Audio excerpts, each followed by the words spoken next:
노유진의 정치 카페. 살려야 한다. 구조를 못해도 방역에 실패해도 대통령이 믿는 게 있습니다. 바로 연출입니다. 국정의 무능이 드러날 때마다 화제가 되는 대통령의 연출.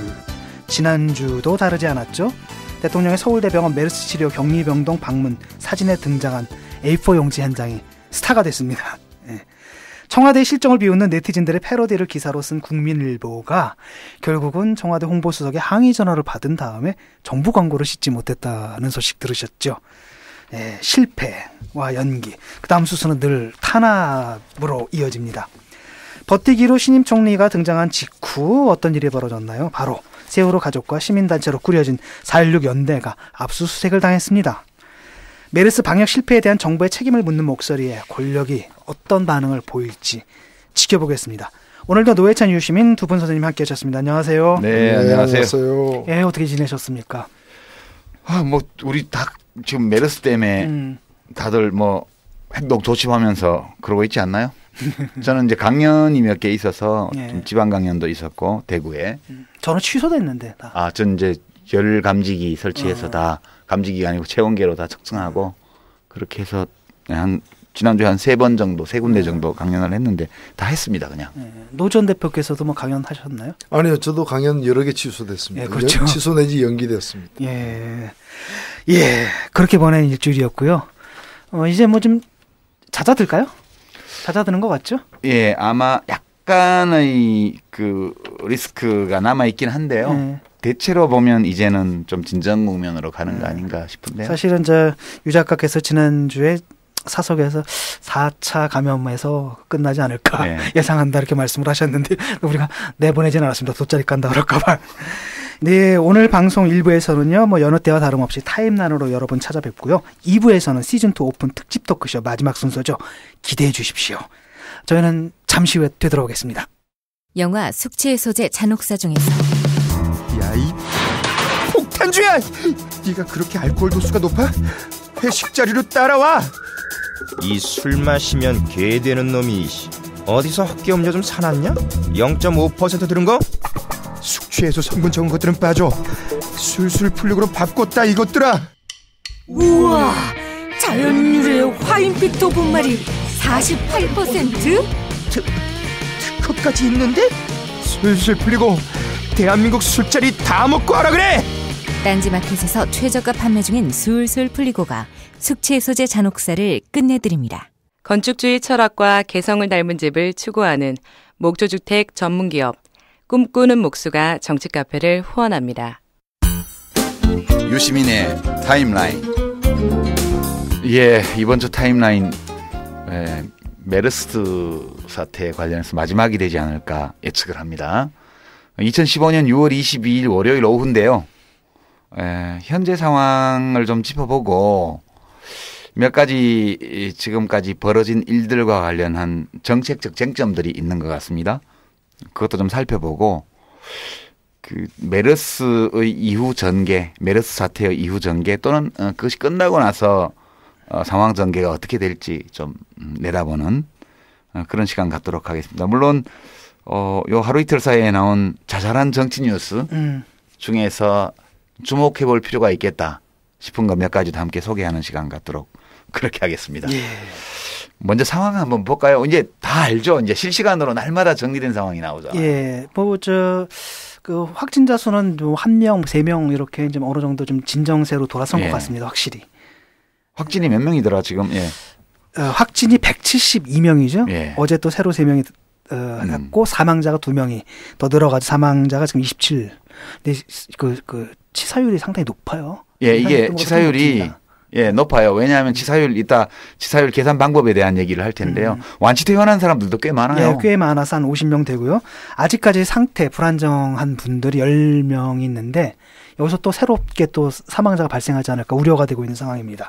그래서 현재 격리자 수도 많이 줄었네요. 3,400명. 많이 줄었죠. 3,400명. 격리 해제가 9,500명인데 이게 지금 인구의 10,000명 정도가 이 격리를 겪었다라는 거지 않습니까? 이게 13,000명 정도가 엄청난 거죠. 격리를 겪고 있거나 이미 겪었거나. 초반에 이제 그 대책에 실패했기 때문에 갑자기 늘어난 거죠. 진짜 욕들 보셨습니다. 근데 지금 보면 삼성 서울병원에서 벌어진 2차 유행. 그게 신규 환자 발생이 거의 없어요, 지금. 예. 의료진 감염만 일부 1명, 2명씩 있고요. 이 나머지 지금 뭐 76번 환자인가요? 한 환자가 8명한테 감염시킨 게 최근 들어와서 좀 이렇게 나오고 있는데 슈퍼 전파자냐 아니냐 이렇게 좀 논란이 있긴 하지만 지난 10일 돌아가신 분이거든요, 이분은. 예. 그래서 그렇게 앞으로 많이 나올 것 같지는 않다는 느낌이에요. 좀 더 지켜봐야 되겠지만. 그렇게 해서 이제 메르스 사태는 큰 고비는 넘은 거 아니냐라는 조심스러운 관측이 조금 힘을 얻고 있는 상황. 예. 그런데 그 지난번에 그렇게 말씀하시지 않았습니까? 왜 사스 때도 이게 사스가 3번 들어왔다고 한국에. 3번이라는 설도 있고 4번이라는 설도 있고. 그렇다면 이것도 또 다시 들어올 수 있다는 얘기잖아요. 그렇죠. 그렇죠. 이건 언제든지 들어올 반드시 수 있는. 옵니다. 예. 반드시 옵니까? 예. 아. 그 반드시 올 수밖에 없어요. 이게 첫 환자가 지금 하나 들어와서 있게 됐는데 예.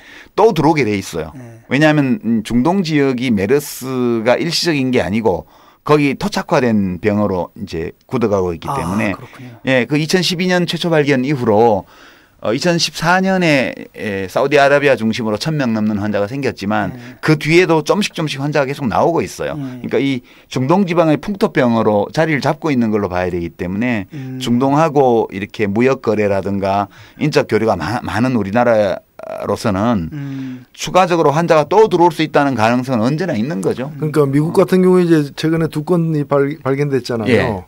그러니까 전 세계적으로 다 있는 거예요. 예, 우리는 중동에서 다 옮겨가는 사실은 거예요. 우리는 한 건인데 이제 일파가 만파가 돼버린 거예요. 그렇죠. 그야말로 일파만파예요. 그러니까 결국은 뭐 또 들어온다는 것을 사실상 기정사실화하고 여기에 대한 대책이 좀 필요한 거 아닙니까? 예, 그래서 이번 사태를 둘러싼 쟁점들을 좀 살펴봐야 되는데요.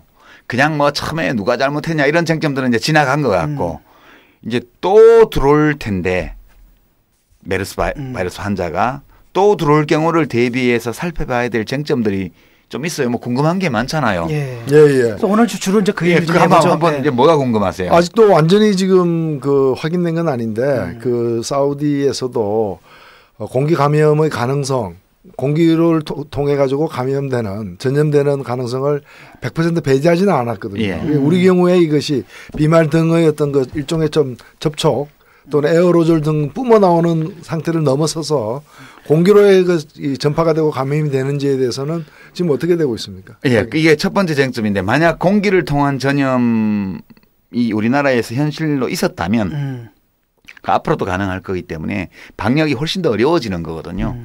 지금까지 한국에서 일어난 메르스 사태의 과정에서 공기를 통한 전염이 현실로 나타났냐 나타나지 않았느냐가 전 세계 보건계의 관심사항이에요. 근데 현재까지는 제가 답을 드리자면 아직 그렇게 판단할 근거는 없다 그렇게 말씀을 드립니다. 일부 이제 병원 내 감염이냐 아니면 가족 간 감염이냐를 둘러싸고 조금 원인이 격리가 불분명한 환자들이 최근에 좀 있긴 합니다만 병원 내 감염이든 가족 간 감염이든 간에 밀접한 접촉을 통해서 또는 어떤 매개를 통해서 감염된다는 그런 기존의 메르스 전염 경로의 어떤 한계 이것을 벗어나는 사례들은 아직은 없는 걸로 이론적으로 완전히 배척할 수는 없지만 왜냐하면 바이러스가 진화를 계속하기 때문에 이론적으로 배제할 수는 없지만 이 공기를 통한 전염이 이루어지고 있다 또는 이루어졌다고 이제 판단할 수 있는 근거는 없다 그런 점을 좀 말씀을 드립니다. 그러니까 또 하나 이제 궁금한 게 잠복기거든요. 이게 주로 이제 잠복기 14일 너무 짧지 않냐 이렇게 지적한 게 언론이고요. 근데 당국에서는 뭐 14일이면 충분하다. 그걸 바꿀 뭐 과학적 근거는 없다 이렇게 얘기하고 있지 않습니까? 확인된 게 더 긴 것도 확인되지 않았어요? 네, 더 길어 보이는 사례들이 나오고 있죠. 네. 근데 최대 잠복기 메르스 최대 잠복기가 14일이라는 이 기존의 연구 결과 이것이 확실치는 않은 것 같아요. 그렇지만 또 이것보다 훨씬 길다라고 한국에서 그런 사례를 단정하기도 어려워요. 왜냐하면요, 이제 이 14일 이상의 잠복 기간이 있어 보이는 환자가 있긴 해요. 예, 근데 그게 뭐 확진 때문에 늦어지거나 막 이런 경우 아니요, 근데 꼭 그런 게 아니어서. 네, 완전히 원인이나 이제 이게 이제 일반 눈으로 그 규정할 수 있을지 모르겠지만 18일로 이렇게 인데 관측되는 부분도 나오고 있기 때문에 좀 이건 조심하는 차원에서 14일 지났다 해서 안심할 건 못한다는 거죠. 14일 지나면 완전 끝났다. 이렇게 볼 수는 없어요. 왜냐하면 사실은 잠복기가 며칠이었느냐를 알아보려면 그 사람이 언제 어떤 경로로 감염이 되었는지가 확실해야 되고요. 그다음에 그 사람에게 최초의 자각 증상이 나타난 것이 언제였는지도 봐야 돼요. 근데 이 두 가지가 다 불확실한 환자들이 지금 나오고 있는 거거든요. 그렇다고 늘릴 수도 없잖아요. 왜냐하면 이게 이제 잠복기다라는 게 격리자들 격리하는 그렇죠. 시간이 길어지는 거고 사회적 비용이잖아요. 예. 고통의 길이. 그래서 이것을 이제 이론적으로 배제할 수 없다고 그래서 더 잠복기가 긴 걸 배제할 수 없다고 그래서 계속해서 사람을 격리시켜 놓을 수는 없어요. 지금까지 보면 우선 이제 이 역학조사라는 걸 할 때 이 환자한테 언제부터 증상을 느꼈냐 물어보는 거거든요. 되게 주관적인 거예요. 이게 평소 건강 상태라든가 이런 것에 따라서 실제 증세가 나타났지만 본인이 못 느끼는 기간도 있을 수 있고요. 그렇기 때문에 일부 더 길어 보이는 잠복기가 14일 이상 돼 보이는 확진자가 있다 하더라도 주관적으로 좀 늦게 인지했기 때문일 수도 있고요. 두 번째는 잠복기 계산을 하려면 감염된 시점을 알아야 돼요, 확실히. 그렇죠. 근데 감염된 시간과 장소가 확실치 않은 환자들이거든요, 그게. 그래서 현재까지 최대 잠복기 14일 내외 그 정도는 일단 유지를 하고 있고 이거를 특별히 연장해야만 할 그럴 사유는 없는 걸로 저는 판단을 합니다. 예. 그 또 한 가지는 그 박근혜 대통령이 그 전염병 방역 체제를 재정비해야 된다 이렇게 말씀하셨거든요. 이거 어떻게 봐야 되나요? 뭐 재정비하겠다는데 하지 마세요 할 수는 없는 거잖아요. 이거 이제 마가렛 첸 WHO 사무총장이 한국 방문해서 박근혜 대통령 만났을 때 한 얘기인데요. 기분 어떠셨어요, 노 대표님 보시면서 이 발언? 사도 낱말한다는 말이 있는데 박근혜 대통령의 긴급 상황에 대한 대응 태세를 좀 재점검할 필요가 있어요. 그 이제 오늘 아침 언론에 보도가 됐는데 국회 쪽에서 이제 방역 체제가 문제가 있는 게 아니고 이 방역 체제도 있고 매뉴얼도 다 있는데 매뉴얼하고 반대로 해서 문제가 생겼다는 이제 보도들이 좀 나왔죠. 매뉴얼대로 하지 않았다라는 거죠. 이게 매뉴얼이 이 참여정부 때 위기관리센터의 국가안전보장회의 NSC 산하위기관리센터에 다 모여 있었어요. 예, 맞아요. 그러면 이게 언제 그러면 흐트러진 겁니까? 이게 흐트러진 게 이명박 정부 출범하고 나서 청와대 그 지하 벙커라고 그때 이명박 대통령 툭하면 들어가던 벙커 있잖아요. 예. 군복 입고 군복 비슷한 거 입고 잠바 입고 들어가던 벙커. 거기 벙커에 그 NSC 위기관리센터가 있었어요. 네. 그 통신 시설하고 이게 잘 돼 있는 이렇게 반원형으로 삥 들어가면서 모니터가 있어가지고 실시간으로 뭐 전국 여러 곳의 모니터들을 연결해가지고 화면으로 볼 수 있는 그런 거였는데 그 국가안전보장회의 산하위기관리센터에 약 33개 종류 그러니까 뭐 이런 북한군의 도발부터 시작해서 전염병, 무슨 홍수, 그다음에 저 핵발전소 사고 뭐 등등 해서 예측되는 다양한 유형의 국가위기 한 33개 종류에 대한 기본 매뉴얼, 표준 매뉴얼이 있었고요. 그다음에 각 부처별로 각 기관별로 이 상황에 대응하기 위한 실무 매뉴얼이 이제 한 280개 정도, 276개 있었고요. 그다음에 약 2,400개 정도, 정확하게는 2,399개 세부 매뉴얼, 행동 매뉴얼이 있었어요. 이거는 이제 각 실무 단위별로 자기가 뭘 해야 되는지를 규정한 거였는데 이게 다 이제 그게 있었고 각 관련된 부처나 정부기관 뭐 민간 이런 데 다 가 있었고 이걸 총괄하면서 감독하던 데가 이제 NSC의 위기관리센터였죠. 이거를 이명박 대통령 취임하고 한 석 달 지난 시점, 5월 달 2008년. 그때 이 매뉴얼을 각 부처로 다 찢어서 넘겨버렸어요. 또 청와대에는 있던 위기관리센터는 없애버렸죠. 청와대 벙커 내에 있던 위기관리센터에 33개 국가위기별 표준 매뉴얼, 세부 내용 담은 276개 실무 매뉴얼, 2,339개 행동 매뉴얼이 있었는데 네.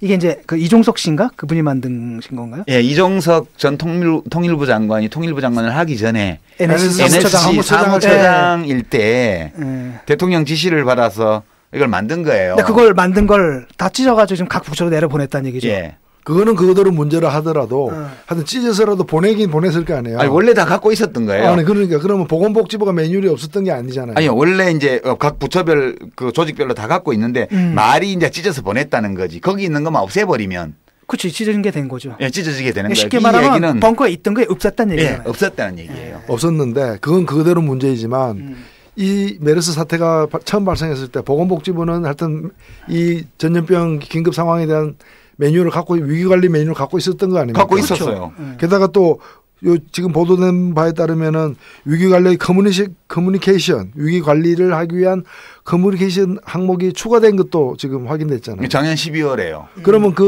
이런 매뉴얼대로 한 겁니까? 아니 근데 그 전에 이제 이 국가안전보장회의의 위기관리센터가 없어진 이유는 이명박 대통령이 이 국가안전보장회의 사무처 자체를 없앤 거예요. 그러니까 NSC 사무처를 없애버리니까 그 사무처에 있던 위기관리센터도 다 없어진 거예요, 같이. 그러면서 각종 중대한 국가위기관리 위기 상황에 대해서 청와대가 컨트롤 기능을 상실한 거예요, 그때. 컨트롤 센터를 없앤 거네요. 예, 없앤 거예요. 그러니까 청와대가 통제센터 기능을 포기한 거죠. 그게 이제 박근혜 정부까지 이어져 온 거니까 박근혜 대통령이 특별히 하면 안 될 짓을 한 건 아니에요. 그냥 그 전 정부에서 없앤 걸 그냥 물려받은 거죠. 그렇게 말하는 게 맞는 것 같고요. 이제 이 내용이 이제 오늘 아침 어제부터 문제가 되는데 사실은 이게 이종석 전 통일부 장관이 칼날 위의 평화라고 한참 전에 책을 낸 게 있어요. 재작년인가? 거기 보면 이 내용이 다 나와요. 아, 그래요? 예. 이 NSC에서 저 위기관리센터 만들고 매뉴얼 만들 때 얘기들이 다 나오고 그다음에 다른 인터뷰나 이런 데서 이종석 그 씨가 박사가 얘기를 여러 차례 했습니다. 이걸. 근데 아무도 주목하지 않았고 언론에서도 아무 데서도 이걸 기사화 안 했어요. 그러니까 이분이 이제 저기 얘기를 한 거는 그러면 그게 없어졌다. 내가 만들었다. 그것까지 다 얘기했죠. 아, 그 경고를 한 거군요. 일종의 경고를 한 거죠. 미리 경고가 나왔는데 아무도 만들어준 거고. 예. 그렇게 됐던 거고요. 지금 노 대표님 말씀하신 그거는 보건복지부 질병관리본부에 감염병 위기관리 표준 매뉴얼이라는 게 있어요. 이게 33개 표준 매뉴얼 중에 하나예요. 이제 원래는 청와대가 다 갖고 있으면서 각 부처가 이 매뉴얼대로 하는지 점검하려면 자기들이 갖고 있어야 되잖아요. 그렇죠. 아니 자기가 매뉴얼을 안 갖고 있으면 매뉴얼대로 하는지를 점검할 수가 없으니까. 그렇죠. 근데 지금 못하는 거죠. 네, 지금 정부에는 이 매뉴얼이 없는 거예요. 그러니까 이제 복지부에서 뭘 하는데 청와대에서 이걸 제대로 하고 있는지 아닌지를 알 수가 없게 돼 있어요. 감독 자체를 불가능해요. 감독하는 게.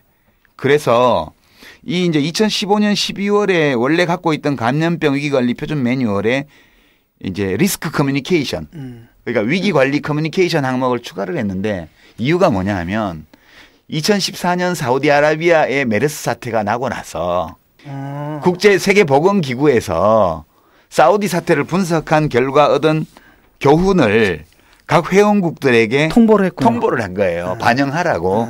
그래서 이제 WHO에서 준 대로 우리나라의 이제 질병관리본부의 표준 매뉴얼에도 이 항목을 추가한 거예요. 근데 이제 이 항목에 추가된 사실 내용을 보면 되게 재밌어요. 이제 정부가 꼭 지켜야 될 원칙이 있어요. 위기 관리를 하기 위한 커뮤니케이션 원칙이. 그중에 첫째, 알려질 사실을 은폐하지 마라. 어차피 알려질 거기 때문에 알려질 사실을 은폐하거나 축소하지 말라는 게 있고요. 두 번째는 언론에다가 적극적으로 새로운 정보를 제공해라. 그렇게 나오고요. 그다음에 모든 정보를 공식적 정보로 공식 정보로 내놔라. 그런 거고요. 그다음에 위기 관련 전문가와 오피니언 리더들한테 상황을 충분히 설명해라. 그다음에 정직이 최우선이다. 이런 원칙을 줘서 이게 매뉴얼에 다 들어갔어요. 하나도 안 지킨 거잖아요. 이걸 고스란히 다 배반한 거잖아요, 사실은. 네, 그러니까요.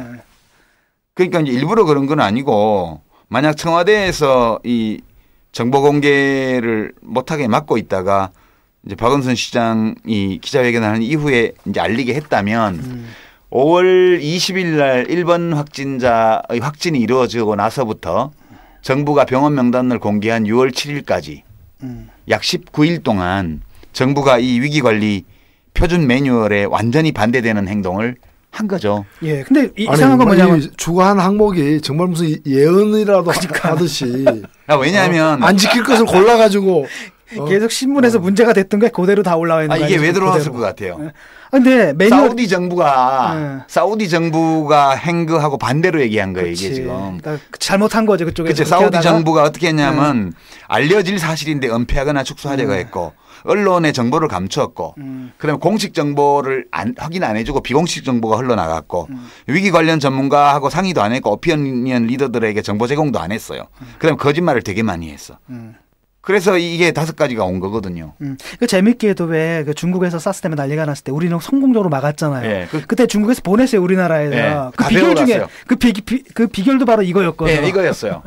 그 중국이 배워가가지고 그때 이제 경제부처 장관을 하고 있던 가오라는 분을 이제 보건부로 발령내 갖고 그 원래는 보건부 쪽 전문가들이 하고 있다가 못 막으니까 이제 경제 관료를 보내서 진압을 했어요 이거를. 그러면서 한국에 와서 중국이 많이 참고 사항을 배워갔죠. 지금 중국은 전염병 관리를 잘하고 있어요 메르스 방어를. 예, 근데 이제 질문인데 매뉴얼이 있었잖아요. 예. 근데 매뉴얼대로 안 했단 말이죠. 예. 근데 보건복지부에서 뭐 한 겁니까? 왜 매뉴얼대로 하진 않았던 거죠? 그거 이제 조사를 해봐야 돼요.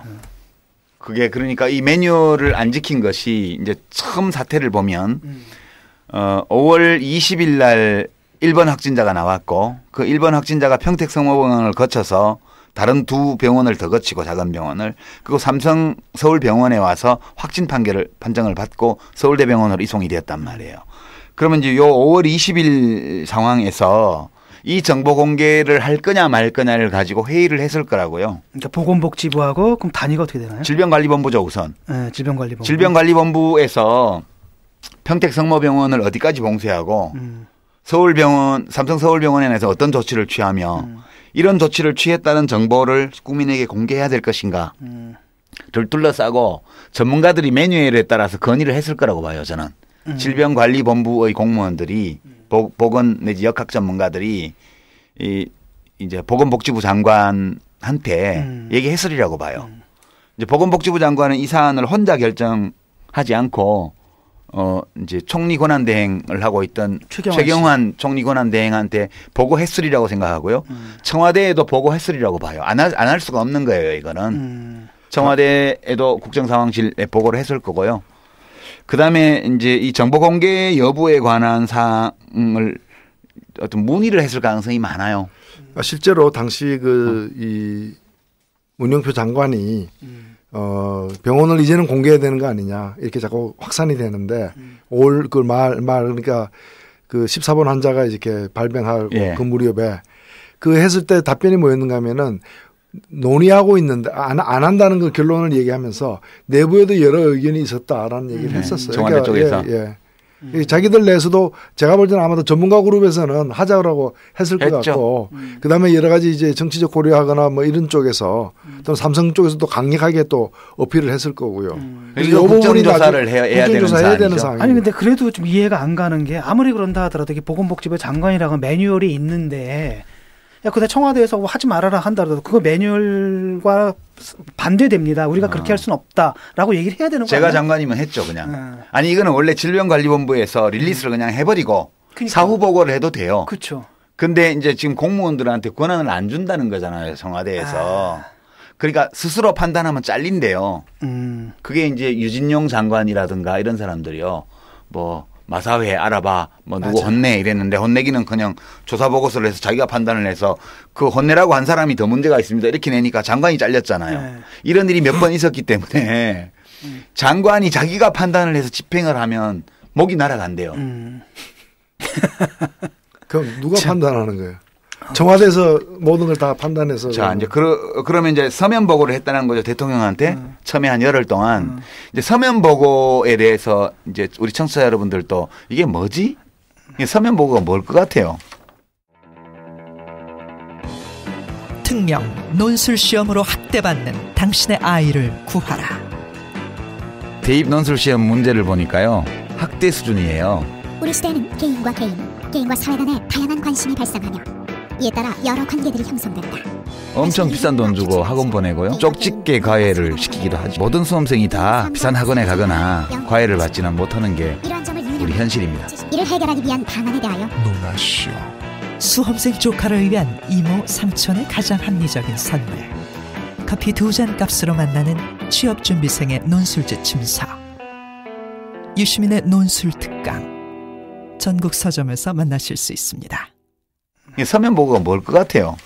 그냥 보고서잖아요. 서면으로. 아니, 서면 보고서를 서면 보고서는 뭐 좀 늦게 가지 않겠어요, 아무래도 서면으로 청와대에 보내는 거예요. 상황 보고를. 응? 네. 그러면 그 보고를 대통령이 받았는지 안 받았는지 확인할 수 있어요? 그러니까 대면 보고가 아니라 대면 보고 아니면 좀 확인이 그렇죠. 안 된다는 얘기죠. 대면 보고가 아니면 대통령한테 직접 보내는 게 아니고 비서실에 보냈을 거 아니에요. 아마 이제 이게 사회 분야 수석 통해서 보고서가 갔을 거예요. 그럼 대통령 비서실장한테 보고가 됐을 거고요. 그러면 대통령한테 이 상황이 어떻게 보고되었는지 또는 보고서 그 서면이 전달되었는지 대통령이 그 서면을 읽었는지 여부가 확인이 안 되는 거예요. 그러니까 서면 보고라는 거는 보고 안 했다는 뜻입니다. 그렇게 해석하시면 돼요. 그러니까 저기 이렇게 올리긴 올렸는데 저기 구석에 어디 찾아보면 있네. 네, 그런데 누가 중간에서 누가 어떻게 하는지도 장관으로서는 알 수도 없고 그런 거거든요. 그러니까 서면 보고는 보고되지 않았다는 뜻이에요. 그렇게 보면 된다고 보고요. 그래서 지금 이게 아직은 국정조사도 안 이루어졌고 이제 언론의 일부 취재를 통해서 그 실상이 조금씩 알려지고 소문으로 도는 정도잖아요. 이 조건에서 그러면 국민들은 어떻게 판단하고 있을까? 그거 오늘 아침에 뭐 이상한 여론조사긴 한데 뭐 하나 있죠, 그죠? 예. 보니까 그 서울신문에서 온라인 설문조사 한 게 있어요. 근데 여기 보니까 한 58%가 이 사태의 책임자로 박근혜 대통령을 지목을 했고요. 한 17%가 문영표 장관, 그리고 한 10%가 삼성 서울병원. 그다음에 이제 진상 환자를 비롯한 성숙하지 못한 시민의식이 한 9%. 야, 근데 그 진상 환자도 좀 심하더라고요. 대단하죠. 뭐냐, 그게. 예.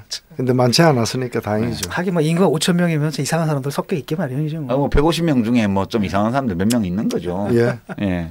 아, 그런 게 있다는 전제를 두고 방역 대책을 세워요. 그럼요. 한 대 때려주고 싶더라. 그건 좀 그래. 아니, 그거는 그래. 아, 그럼 대통령은 몇 대 때려야 됩니다. 큰일 나게. 큰일 납니다. 아, 안 되지. 그 이제 서울신문에서 전문가들한테도 물어봤는데요. 의료 전문가 20명한테 전화로 설문조사를 해보니까 전문가들은 10명이 문영표 장관 책임이라고 그러고요. 7명이 대통령 책임이라고 지목을 했다고 그럽니다. 아무래도 의료 전문가들은 자기가 누군지 아니까 뭐 좀 그런 것 같죠. 이게 이제 지금 진 교수가 그 전염병 방역 체계 재정비 이게 WHO 사무총장한테 한 말인데 좀 웃기지 않아요? 아니 뭐 그러면 어떻게 재정비하겠다는 얘기야? 아니, 고심껏 해체하는 거지. 해수부 해체하듯이. 해경 해체하듯이. 이런 거죠. 이 방역 시스템도 다 있고요. 이 방역 매뉴얼도 다 있어요. 이 시스템을 가동 안 하고 이 매뉴얼을 위반하면서 이 사태에 대처했기 때문에 생긴 거거든요. 그러니까 당연히 지금 전 세계적인 민폐가 됐잖아요. 지금 이게 우리나라 메르스가. 온 세계가 다 비상이에요. 지금 방역 때문에. 한국서 누구 오면서 옮겨올까 봐.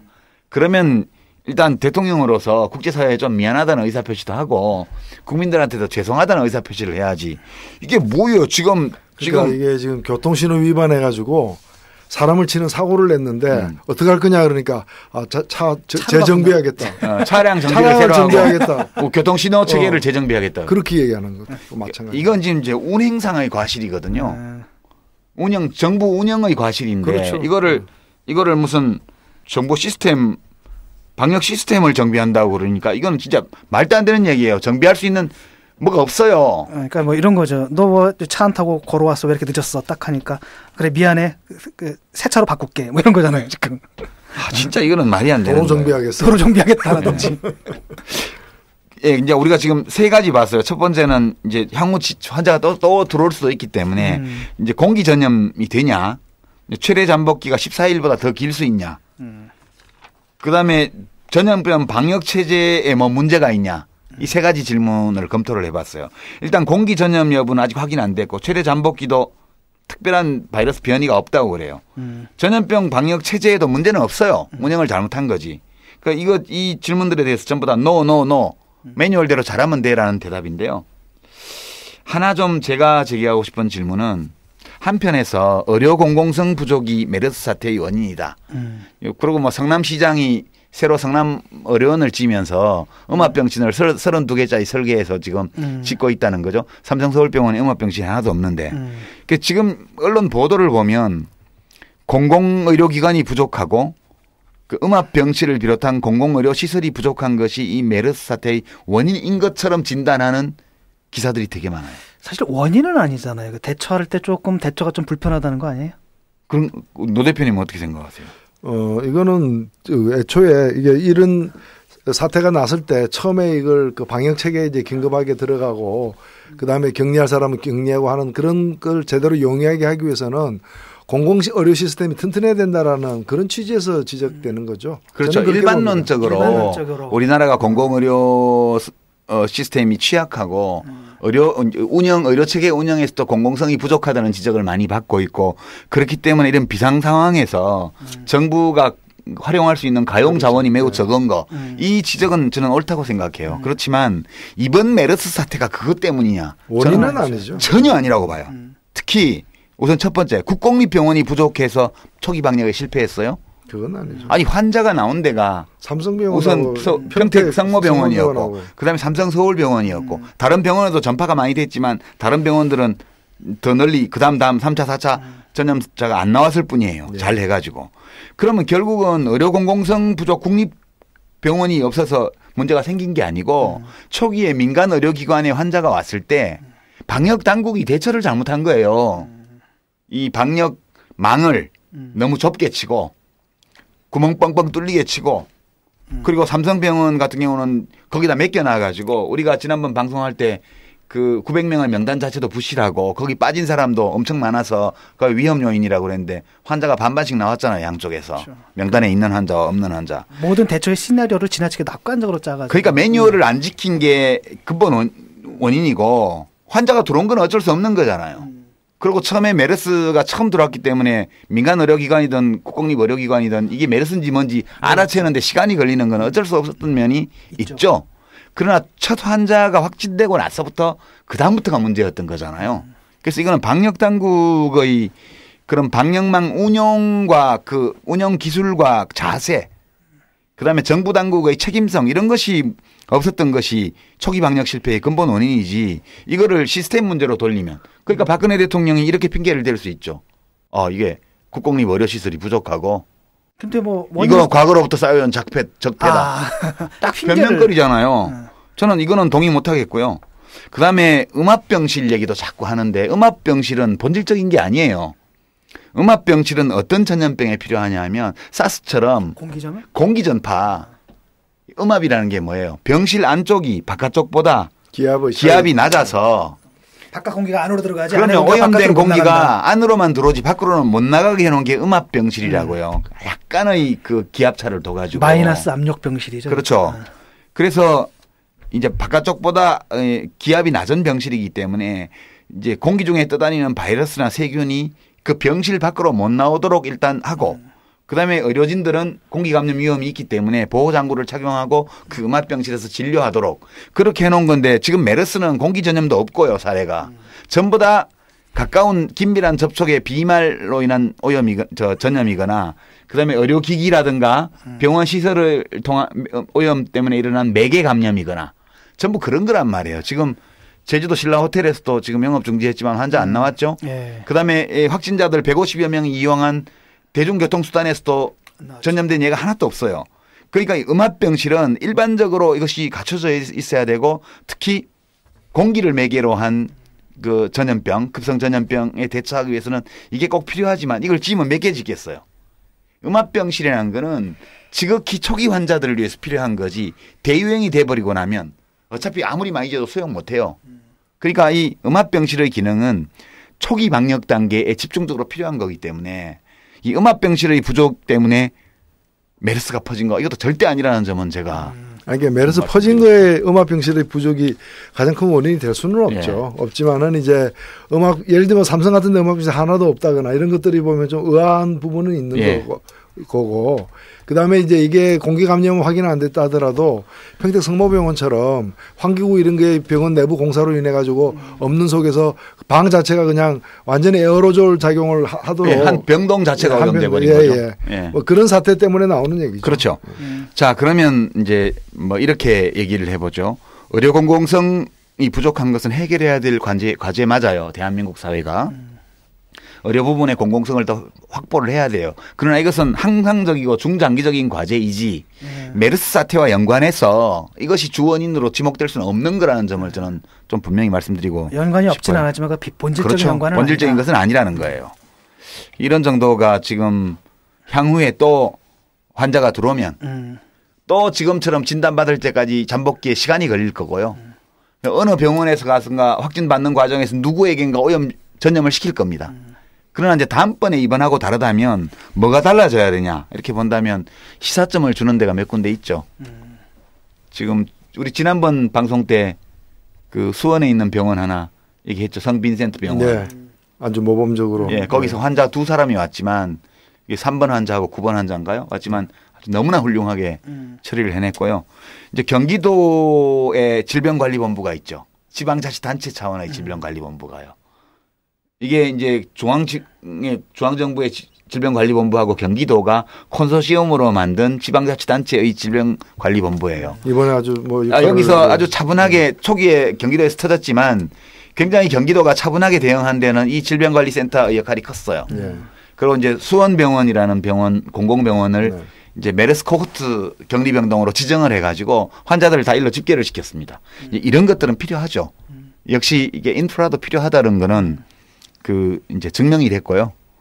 그 다음에 또 이제 모범적인 사례로 이제 꼽을 수 있는 데들이 많이 있죠. 다른 병원들도 이 환자가 자기가 환자임을 메르스 환자임을 인지하지 못한 가운데 환자가 유입된 그 병원들이 여러 개 있습니다. 대개 보면 이 방역 전염병 방역의 기본을 지킨 병원들이 잘 극복을 해낸 거거든요. 그러니까 이건 시스템에도 문제가 있지만 문제는 구조와 시스템이라기보다는 적어도 단기적으로는 그 운영상의 문제, 기본을 하면 되는데 위기 커뮤니케이션, 그다음에 그 위기를 극복하고 관리해야 될 리더들의 자질과 능력, 성의 부족, 나태함. 그러면 더 한다면 뭐 자본주의적 어떤 이윤 추구 동기 그런 거를 하고 있는 민간 의료기관에 대해서 단호한 조처를 하지 못하고 그렇게 방치한 거 이런 것들이 근본 원인이지 이런 시설 부족이 아니라는 점은 저는 좀 힘줘서 말하고 싶네요. 예. 네. 여기까지가 좀 몇 가지 의문점 해소해 본 거고요. 그다음에 이제 메르스가 진정 국면이에요. 저는 그렇게 판단을 합니다. 진정 국면이고 환자가 조금 더 나오긴 하겠지만 대규모 환자 발생은 안 일어날 가능성이 많아요. 지금 이제 경각심을 가지고 엄청나게 지금 방역을 하고 있기 때문에요. 종식 선언은 아마 뭐 한 달 정도 더 있어야겠죠. 한 달도 안 돼요. 지금으로서는 한 달 이상 더 걸리죠. 아니요, 한 달보다 더 갈 거예요. 더 갈 겁니다. 왜냐하면 마지막 환자가 워낙에 많이 있었기 때문에. 예, 마지막 환자 완치 이후에 예, 잠복기 2주일의 곱하기 2 이렇게 돼 있기 때문에 8월 달까지는 무조건 거친다고 봐야 됩니다. 그리고 그 또 후유증은 더 갈 거고요. 예. 그래서 지금 메르스 이후를 좀 내다봐야 될 것 같아요. 이번 메르스 사태가 진정된 이후에 이제 이 국가 방역이나 이런 게 어떻게 될 거냐, 뭐 이런 뭐가 남을 거냐 이런 문제인데요. 뭐가 궁금하세요? 메르스 이후에 궁금한 거 없으세요? 이 닥짓을 또 반복할 것인가? 우선 이제 대통령 국정수행 지지도가 확 가라앉았잖아요. 더. 네, 29%까지 이거 회복 갤럽 조사에 29%고 뭐 저기 리얼미터는 뭐 30% 약간 넘는 그런 상황인데 대통령 국정수행 지지도 이번에도 다시 회복될 것인가? 이 의문이 있어요. 어떻게 보세요, 진 교수? 근데 회복은 되겠지만은 뭐 옛날처럼 이렇게 확 올라가지는 못할 것 같은데. 예, 뭐 다소 반등할 수는 있겠죠. 다소 반등할 수 있겠지만은 이제 그 50%를 넘는 그 시절은 봄날은 가지 않았나 이렇게 봅니다. 저는 그렇게 생각하거든요. 이거 34%는 아버지 표거든요. 근데 그 29%는 그 아버지 표도 깎아먹은 거라는 거죠. 근데 이제 저는 약간 조금 더 비관적으로 나쁘게 보는데 이제 어떻게 나쁘게 보냐면 대통령이 이제 메르스를 어떻게 빠져나올 것 같아요. 아까 모두의 진 교수가 연출이라고 그랬잖아요. 지금 막 연출 중이죠. 뭐 동대문 시장 가고 뭐 국립어려원 가고 뭐 또 어디죠? 그 가뭄 지역 가서 물도 뿌리고 뭐 막 브로치도 사고 엄청 연출을 많이 하고 있잖아요, 지금. 그래서 뭐 벌써 지지율 하락세가 멈췄다 그런 분석도 나오고요. 근데 29에서 더 내려갈 수는 없어요, 이거. 이분들은. 왜 못 내려가요? 아니요, 그거는 뭐 가능해요. 그래요? 예. 아니 그 내려가지 못하라는 아니, 부분은 보면은 내려갈 사실은 수도 있죠. 이게 지금 인구 비율을 보잖아요. 그러면 그냥 60대 그냥 이후예요. 그 지지율이 나오는 데가. 아니, 그분들도 참다 못하면 포기할 수도 있는 거죠. 그 지금 메르스 아직 그 치료 중인 분들이 한 100명 되잖아요. 95명 정도 돼요. 아직 치료 중인 분들이. 이제 마지막 완치자가 나올 거예요. 예, 이제 치사율은 지금 치사율 계산을 이제 전체 확진자 대비 사망자 이렇게 하니까 낮게 잡히지만 원래 엄밀하게 말하면 사망자 더하기 완치 퇴원자를 분모로 하고 사망자를 분자로 해 넣어야 돼요. 그렇죠. 그러면 오늘 이 시간 현재를 보면 77분의 27이에요. 약 40% 가까이 되는 거예요, 이게. 사우디랑 비슷한 거예요.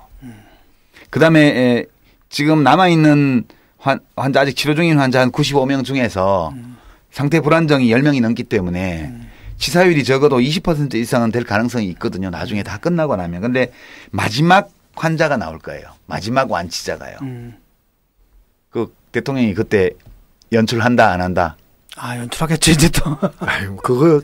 근데 뭐. 근데 사실은 저는 이렇게 생각 들어요. 왜냐면은 마지막 환자라고 하더라도 이게 아까도 우리가 얘기한 것처럼 언제 다시 또 새로운 환자가 나타날지도 모르는 거잖아요. 거잖아요. 나중 문제고 우선 이번 사태의 완치 퇴원자. 그러니까 이걸 한 명이 남았다 치더라도 이 한 명이 완치하면은 이제 끝났다 이번 사태는 일단 그렇게 생각하겠어요? 마지막 완치 퇴원자 퇴원할 때 그때 쫙 그 세레머니 세게 준비해서 박 대통령이 가서 포옹 한번 하고 막 우리 메르스를 이겨냈습니다. 막 장한 대안이거나 이거 한참 하면 또 올라갈 걸? 그거 힘들 걸. 왜냐하면 지들 그렇게 올라가지 않는 이유는 뭔가면은 낯짝이 있지. 오늘 완치 환자가 태어나더라도 내일 새 환자가 언제 나타날지 모르는 상황이고 안 나타나면 그다음에 이 사태로 인한 경제적 여파라거나 이런 것들이 예. 심각하게 더 갈 것이기 때문에 아마 대통령이 그런 짓 하면 사람들이 좀 먹을 거예요. 실성했나 이렇게 볼 거예요. 그렇죠. 왜냐하면 너무나 잘못했다는 게 너무나 분명히 드러난 상태에서 그걸 한다는 건 좀 아니죠. 안 그럴 것 같은데. 하여튼 노 대표님이 경제적 후유증이 이 사태가 끝나도 한참 갈 거다. 예, 그렇죠. 사실 제가 어저께도 어디 가서 이제 그러니까 질문 이거예요. 경제적 후유증이 얼마나 심각하게 갈까?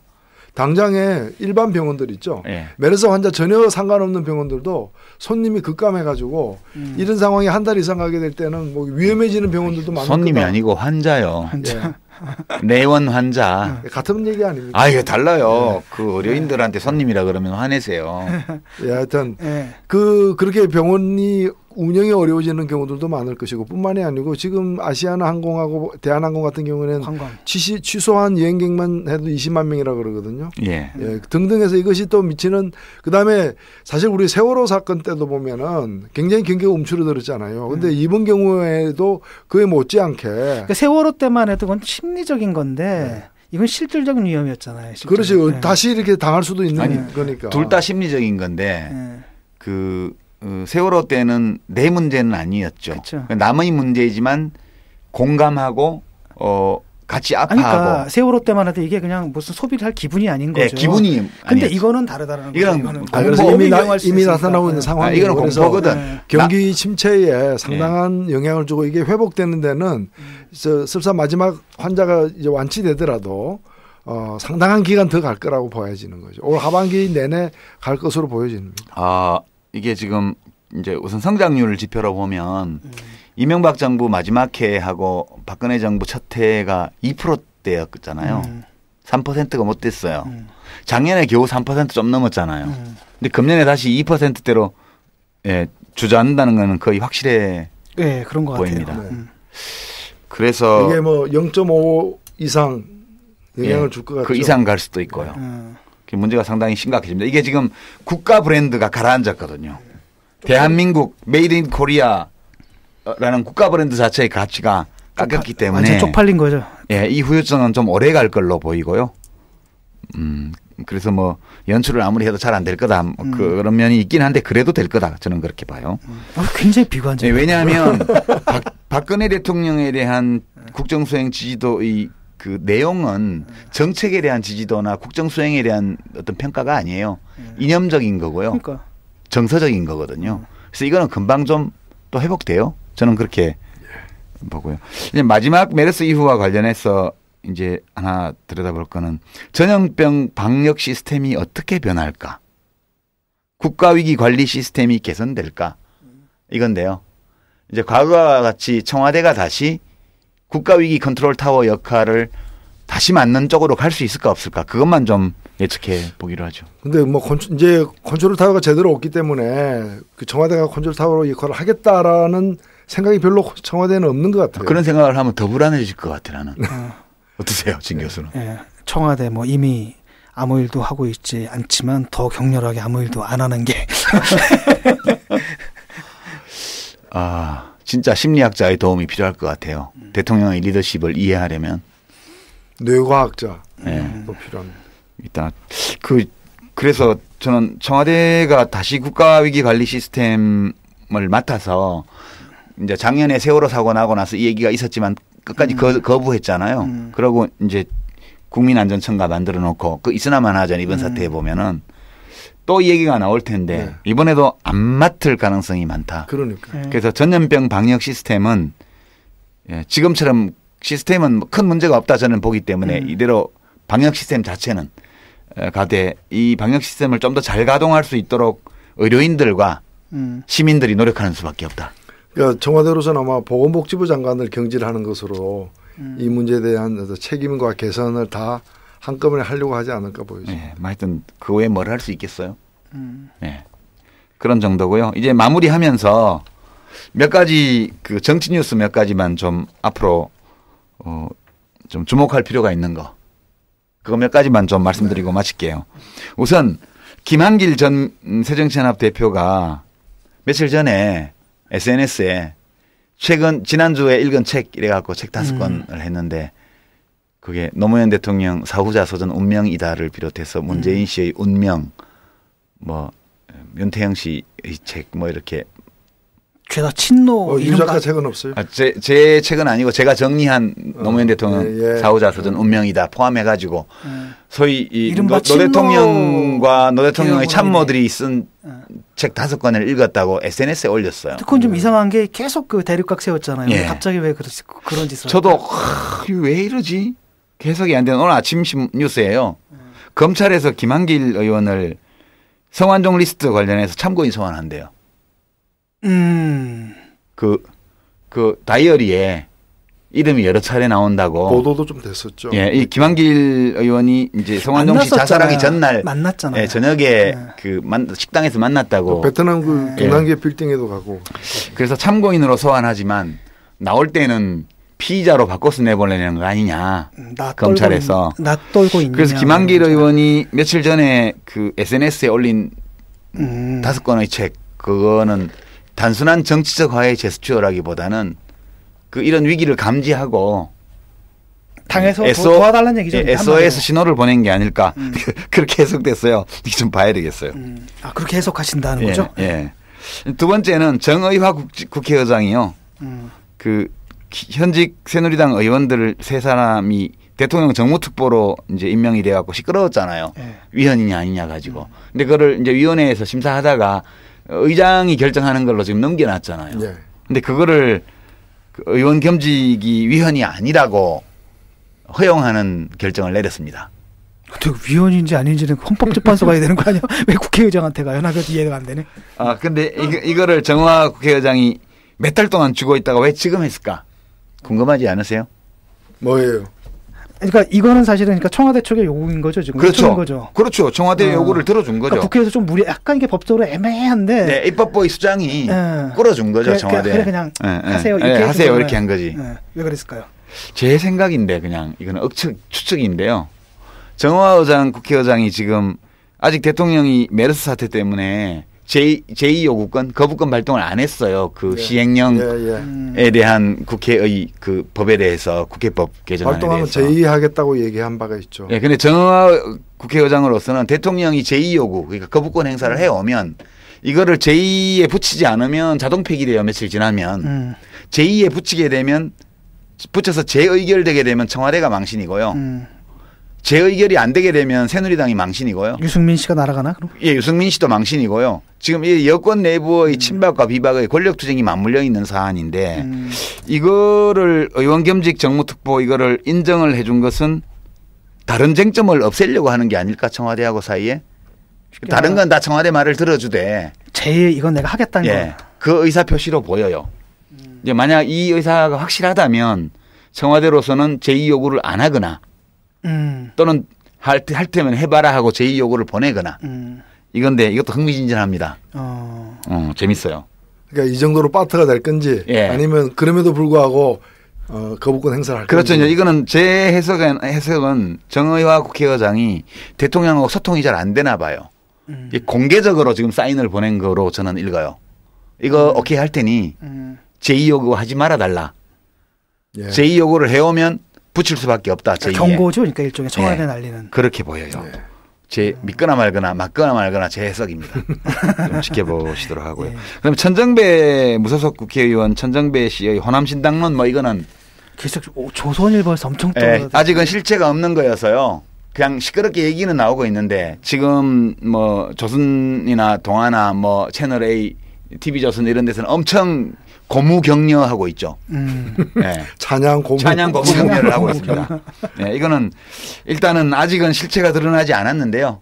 추후에 우리 정치카페에서 조금 보고 실체의 싹이 보이면 그때 정밀 분석을 한번 해드리도록 그렇게 하겠습니다. 오늘 타임라인 여기까지 하죠. 수고하셨습니다.